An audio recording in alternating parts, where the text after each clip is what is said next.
Hello, everyone, and welcome to the Recce Report. For those that are catching up on the Facebook pages or the YouTube channel, then the later date, then good morning, good afternoon, and good evening. So my name's Russ. My name's Cliff. And we are, if you are to believe the press, the unelected representatives of Veterans for Scottish Independence 2.0.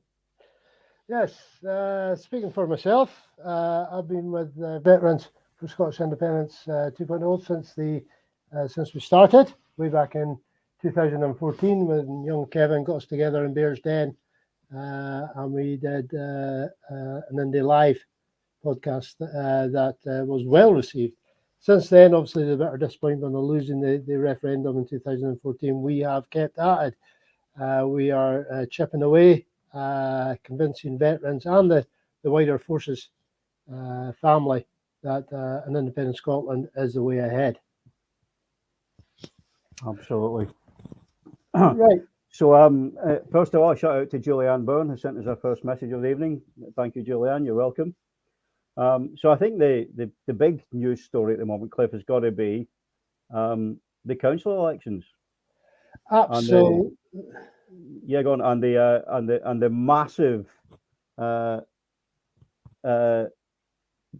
shockwave that was the massive victory of the Alba party. Yes, if you're reading their own propaganda or their own press, the independents supporting voters who were either with the SNP or with the Greens were, particularly the SNP, were leaving in droves, and it was going to be Alba sailing in yet again. Unfortunately, that kind of fell flat, and it fell flat very early on in things. Where do they go from here? They don't have an ounce of humility, so I can't see anybody in their NEC retiring. But as a result of that, you mentioned the press earlier on there, Russ. The leading up to this election, I did a silly thing. I popped onto one of the Alba sites and I seen quite an open comment from Over Scotland. Now, I don't know if that's Stu Campbell or not, but it's certainly titled Over Scotland, saying that it was worthwhile him returning to Scotland just to vote no in the next referendum to get rid of Nicola Sturgeon. And this was quite open on the page, and other people were joining in, agreeing with it. And I just thought, for somebody that's supposed to be supporting independence, they're doing the unionist job for them.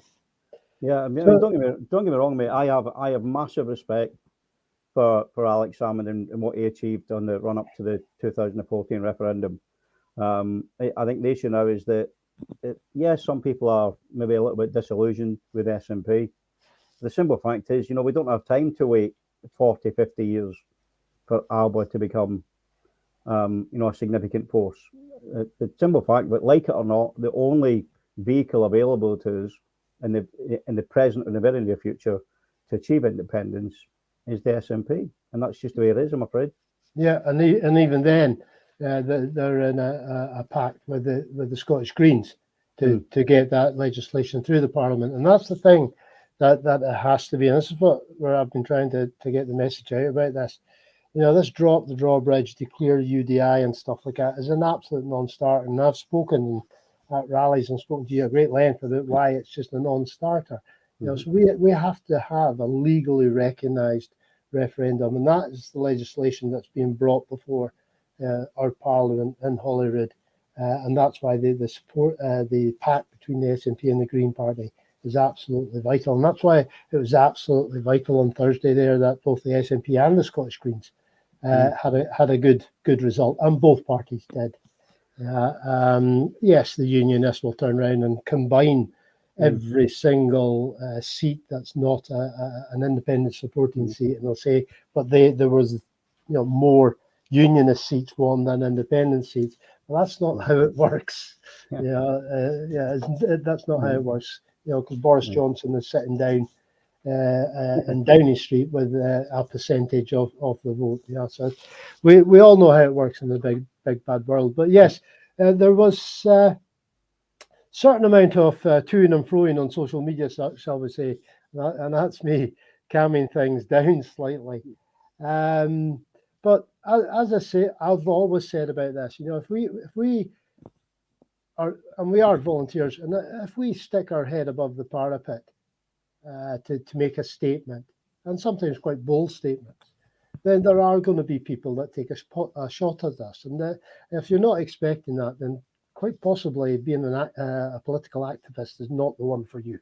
Yeah. You can't have a thin skin and No. do what we do, mate. No. And I've got to be fair. I've not. I'm aware Alba didn't do very well across the board. I looked at my own constituency, my own council area, which is North Lanarkshire, and they only put candidates up in 6 of the 21 wards, and they averaged, I think, about 3.5–4% overlap. But that was because they had 2 individuals. I think his name is a guy called Robert Slavin in Coatbridge West, who got 6.5% of the vote, which was actually quite respectable. Yeah. Now, if they doubled that, they might have got the chance of a councillor. Yeah, and as you quite rightly said at the top there, we don't have the decades in front of us to wait for them to build up a head of steam. Let's go with what we've got and take it through. Now, some of the comments on social media were quite interesting. Yeah. And we got this one here that popped up. The Scottish Electorate are being fed a diet of purest Bravo Sierra by all the major parties. More unionists got in than the SNP and the Green combined. Soon Sturgeon will use this to tell us we're not ready, and people like you will swallow it greedily. Again, this is me taking it in the neck for being an SNP supporter, a supporter of Sturgeon. That'll be Nicola Sturgeon, First Minister of Scotland, the most capable politician we have on this archipelago. Again, it's a completely unsubstantiated comment. It's one drawn out of frustration and anger, I think, more than anything else. And here's one actually now again at me, because when someone makes a statement on social media, I'll ask them to try and back it up with a link, if they've got a link, or I'll ask for figures if they're saying, X, Y, and Z is the voting intention. I'll ask for figures about that. And I won't then let them move on from that until, they get the figures to me. And it's quite interesting how exasperated they become with that then. And this is the type of standard response I then get.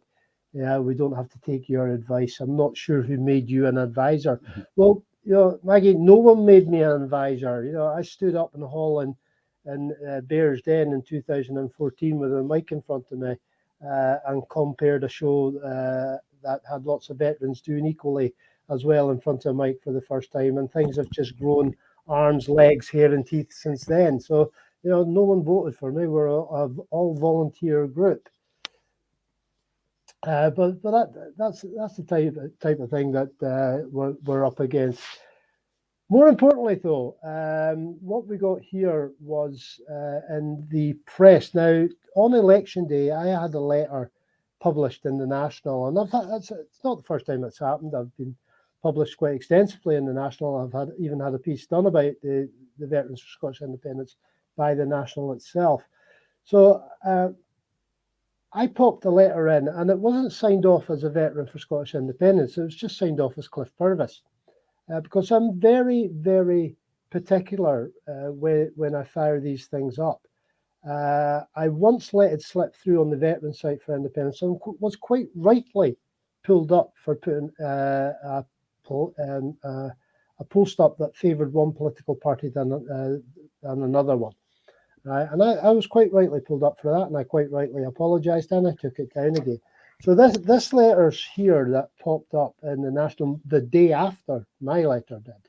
It was quite unusual because it's the first time that I've actually seen anybody actually mention me by name in one of their letters. And one of the characters, the first letter there, it's written by a guy called Ian from Stirling. And it really did cause a bit of a stir with them. you know, they started to go into this amateur psychology about me, right? They were calling me a hateful person, a spiteful person, and an unelected spokesperson of an ill-defined group, basically. Now, firstly, on that, and I will take time here to respond to Ian's letter. I don't hate anyone, I really don't, but I don't like charlatans. Right? And as such, I will call out any of that type of activity that I come across. That's what I'm about. You know, as far as I'm aware, I've never been spiteful towards anyone. But some people think that they are beyond reproach, and pointing out the inconsistencies of the statements, they may well class them as spite. But I can assure you, I'm not a spiteful person. As for being unelected, and we've touched on this, I'm absolutely not sure where that has come from. Because we run a voluntary social media site on various platforms, and the admin team, well, I would say we're no more different than any other group on social media, and that we are all volunteers. And I have certainly never once called myself the leader of the veterans. Now, I've checked back, that was on Friday. Since Friday, I've been checking over 500 rants from social media, a goodly amount of podcasts and vlogs that I've done, and the speeches at any of the rallies that I've had the privilege of speaking at. And not once have I used the term that I'm the leader of the veterans. I have said I'm a spokesperson for, and I'm here on behalf of, but I have never ever said I am a leader. Right. Now, Ian then goes on to say that he's seen me on one of the videos and I was wearing my Glengarry. Absolutely right. I was wearing my Queen's Own Highlander Glengarry, and I had my medals on. Another inconsistency, Ian. I have never worn my medals to any independence rally, march, whatever. I do have my medal ribbon on. And Russ, if you could just flash me up here, please.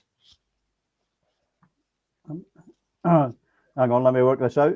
Yeah, no problem, buddy. There we go. And there you go. Yeah, thank you. So just for anybody that's watching, that there is my medal ribbons. That's what I wear when I'm at rallies. The whole waistcoat, Mackenzie tartan, Queen's Own Highlanders tartan. Some of you guys may know it also from the Outlander series, the Seaforths. Okay, so medals are these things. That's my mini medals, and yes, they are all mine.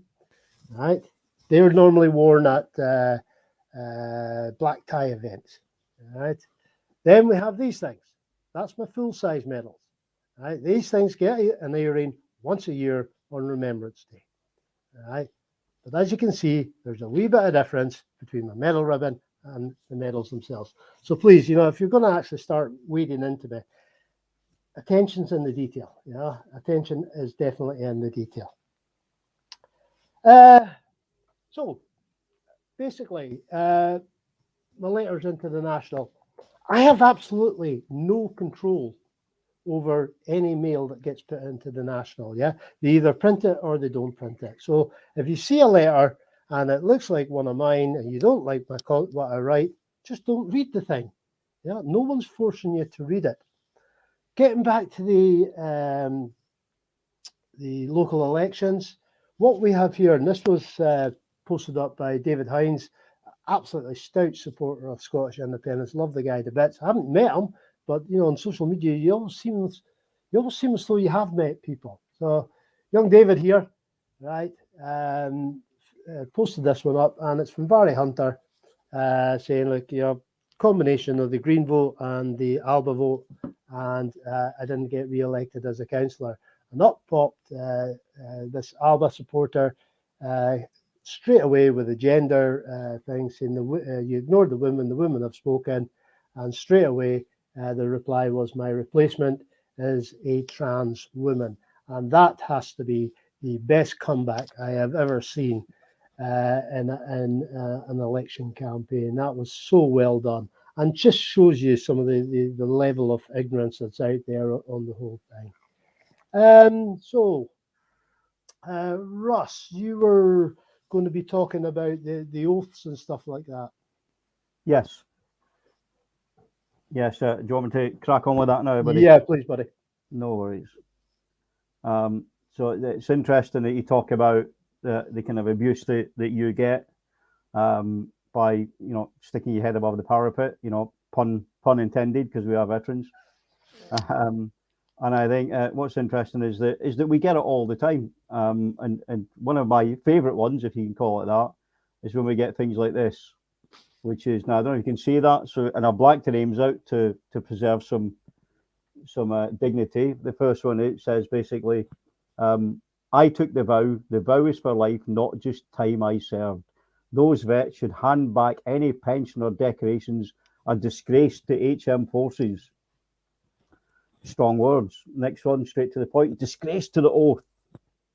And the last one causes that we're a good squad of traitors. Then I'm particularly impressed by the fact that someone who's in the forces couldn't spell squad, but maybe that's just me. So we get that, and it led me to wonder, where did they get this idea though about the oath of allegiance? So I think I want to just take a couple of minutes and just talk about that, because the oath of allegiance, I think, gets confused. I think that the vast majority of the public, because they're too busy watching all the Hollywood movies, they think that the oath of allegiance is very similar to this. I pledge allegiance to the flag of the United States of America and the republic for which it stands. I'm not going to read it all out, but this is not an oath. This is the pledge of allegiance that school kids every day in America stand and say, which is why it's quite common. You see it in movies, you see it in media. The actual oath of allegiance for the American forces is this: I do solemnly swear that I will support and defend the Constitution of the United States against all enemies, foreign and domestic. Bear true faith and allegiance to the same. Obey the orders of the President of the United States and the orders of the officers appointed over me, according to regulations and the UCMJ. So help me God. So again, I get that, the pledging allegiance here to the President and the United States. So the pledge allegiance to a country. So you can maybe see why people think we have pledged allegiance to the UK. The UK oath of allegiance. I swear by Almighty God that I will be faithful and bear true allegiance to Her Majesty Queen Elizabeth II, her heirs and successors, and I will, as in duty bound, honestly and faithfully defend Her Majesty, her heirs and successors in person, crown, and dignity against all enemies, and will observe and obey all orders of Her Majesty, her heirs and successors, and of the generals and officers set over me. So maybe these people have got a point. We're swearing allegiance to Queen Elizabeth II, the Queen of the United Kingdom. So maybe we as veterans, maybe we've got it wrong. Maybe we should kowtow to the UK. But hang on. Here's a funny thing. The Australians also swear allegiance to Queen Elizabeth II. Well, that's quite strange, isn't it? Maybe they're just a one-off. Well, hang on. Oh my God, the Canadians swear allegiance to Her Maj as well. So maybe swearing allegiance to the Queen doesn't mean you have to be loyal to the United Kingdom, because I'm damn sure the Canadians and the Australians are not loyal to the United Kingdom, are they? So it could just be possible that the people that think that we have somehow broken some oath by supporting an independent Scotland have got it wrong. Yes. They'll never admit to having it wrong, Russ. They'll never admit to having it wrong. Yes, so I think the most unusual comment along that lines that I've ever received was way back in the day when someone told me I had to hand back my military record. And I must admit, I had to go and have a lie down in a dark room after that one. Well, you've been a while, mate. That'll be a 78. Yeah. Yes. So I've got a CD. Yeah. Yes. I've got one of these old thick 78 records that you put on. Yeah, with HMV written on it. Yes. So we're always getting. It is very much an Americanized phraseology that's crept in, and it only ever does come from a certain element of people, and it's usually people that have not taken time out to go and educate themselves about things. There is absolute, as we know ourselves, Russ, having spoken to various people who have been in the defence procurement industry and stuff like that, there is no reason why Scotland cannot have its own defence force. One of your favourite lines, I think, is how does Denmark pay for itself and stuff like that. Yeah, so we are not and never have been trying to recreate a mini UK. Absolutely. Yeah, And the other one we hear is that in an independent Scotland, Scottish soldiers wouldn't be able to serve in the British Army. So I have two responses to that. One, would they want to? And two, well, the British Army actually has got something like 27 different nationalities in there, all Commonwealth troops. There's New Zealand, in fact, not even Commonwealth. There's New Zealanders, there's Australians, there's people from Southern Ireland, people from Ghana, Guyana, Fiji, US, shed loads of Nepalese. Yeah. So I'm not sure the British Army, being as undermanned as it is, would if a Scot wanted to join the army, would turn him away at the door because of his political choices. Yeah, it's or not even his political choice, but the choice his country made. Absolutely, yeah. So that's that one. They are just rattling any scaremonger story they can, because I am absolutely convinced that the beast that lies down beside the Thames has used up all its ammunition. As we roll into this second independence referendum, and I personally think after those elections that have just happened, one of two things are going to happen. Either we roll in Clearwater all the way through to IndyRef2 next year, and that's always been the forecast, or Johnson will hold a snap election. And I think if he thinks he's going to get hoofed, he thinks he's going to get thrown out, I think he'll put it to the country, because his ego will accept him losing at the ballot box rather than having the party turn on him. Yeah, rather than fall on his own sword, if you like. Yeah, you're right. Yeah. If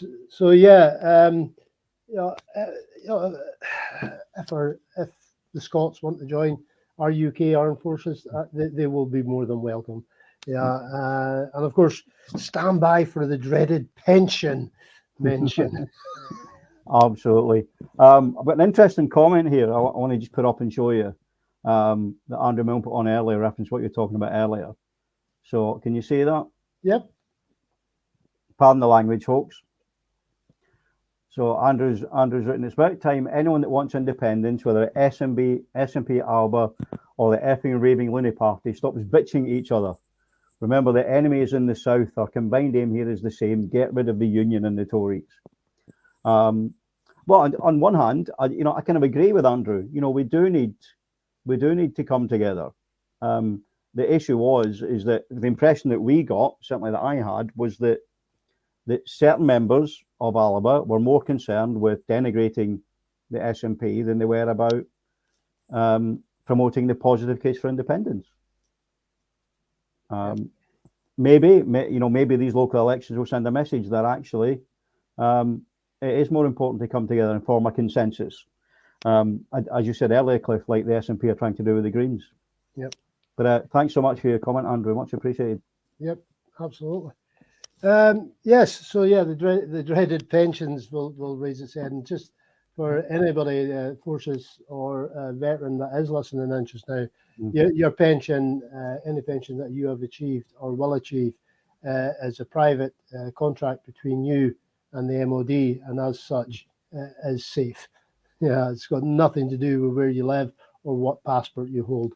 If you think about all our former colleagues who are scattered throughout the world and still pick up the pension, I think there is something in line with tax doesn't get.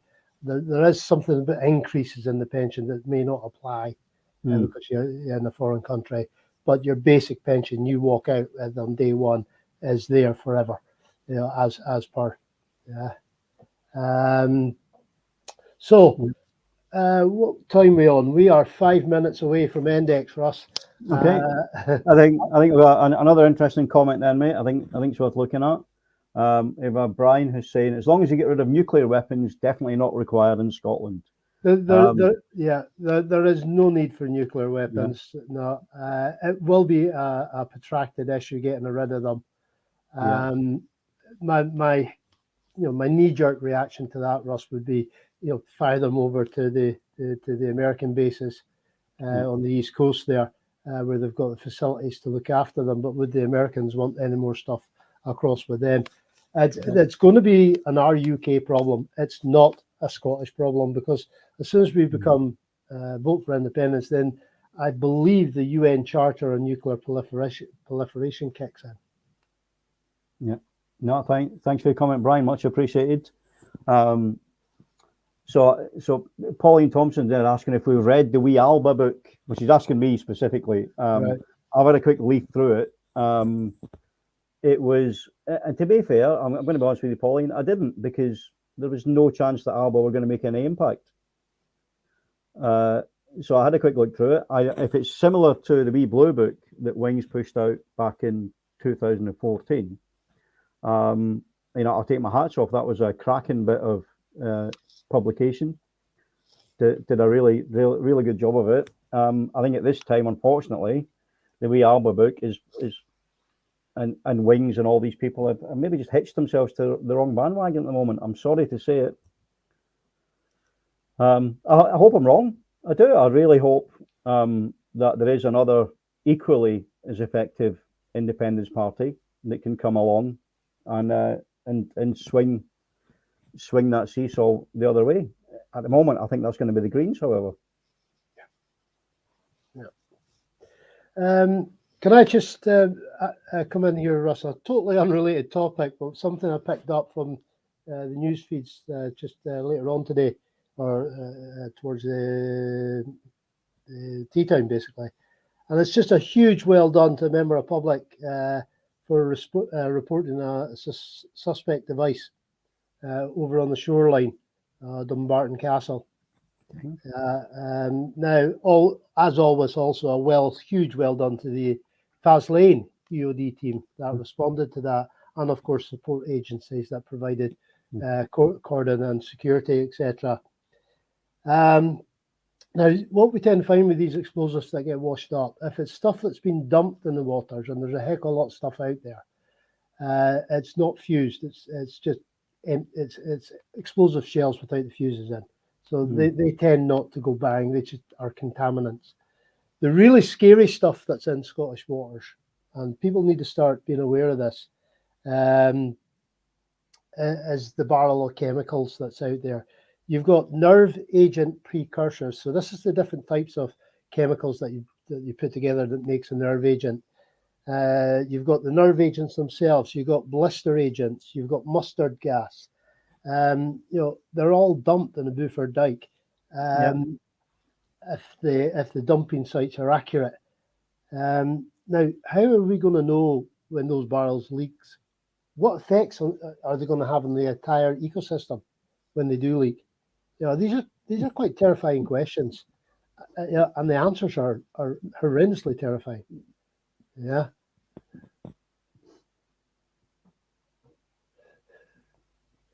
Yeah. Mandy, love you the bits, but yeah, if we've got to start picking up weapons again, then you know we're in dire straits. But thank you. Yeah, thanks for your vote of confidence, Mandy. But I was a medic. I was probably the world's worst shot. I love that comment. Thank you, Mandy. Right, Russ, that's us winding down, old chap. It is. Thank you, everyone, for joining us for this very first edition of the Recce Report. We hope you've enjoyed it. Thank you so much for taking the time to spend time with us. Thank you for your comments. Thank you for your time. It's been a massive privilege being able to reach out and speak to people. And thank you very much. And we'll see you again on the first Monday of next month. Yeah. Thank you so much. And I'll just reiterate what Russ has said there. It's always a massive pleasure and you know, it's very humbling to get these chances to do these type of chats. But we need to get the message out, folks. If you know veterans or serving forces community people, yeah, let's get the message out to them that, you know, our future is bright. Independence is right. Thank you. Thank you, everyone. Take care. Cheers. Stay safe, folks.